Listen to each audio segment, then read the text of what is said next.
இந்திய சினிமாவில் முதல் முறையாக 1 கோடி சம்பளம் வாங்கிய நடிகை யார் தெரியுமா? அவரை பற்றி இந்த காணொளியில் பார்க்கலாம்.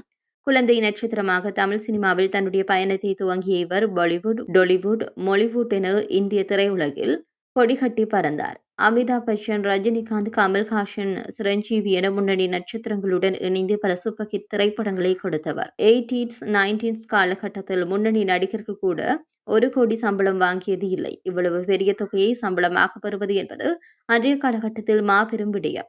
இந்த நிலையில் அன்றைய காலகட்டத்தில் 1 கோடி சம்பளம் வாங்கி சாதனை படைத்தவர் யார் தெரியுமா? அவர் வேறு யாருமில்லை, மறைந்த நடிகை ஸ்ரீதேவிதான். உலகளவில் புகழ்பெற்ற இந்திய நடிகையான ஸ்ரீதேவிதான் முதலில் 1 கோடி சம்பளம் வாங்கி இந்திய நடிகையாக இருக்கின்றார். அழகாலும் திறமையான நடிப்பாலும் மக்கள் கவர்ந்த இவர் பல கோடி ரசிகர்களை சம்பாதித்தவர். மேலும் 1 கோடி சம்பளம் வாங்கிய முதல் இந்திய நடிகை என்ற பெருமை மட்டுமல்லாமல் சக நடிகர்களை விட அதிக சம்பளம் பெற்ற நடிகை என்கின்ற பெருமையும் இவரையே சாரும் என்பது குறிப்பிடத்தக்கது.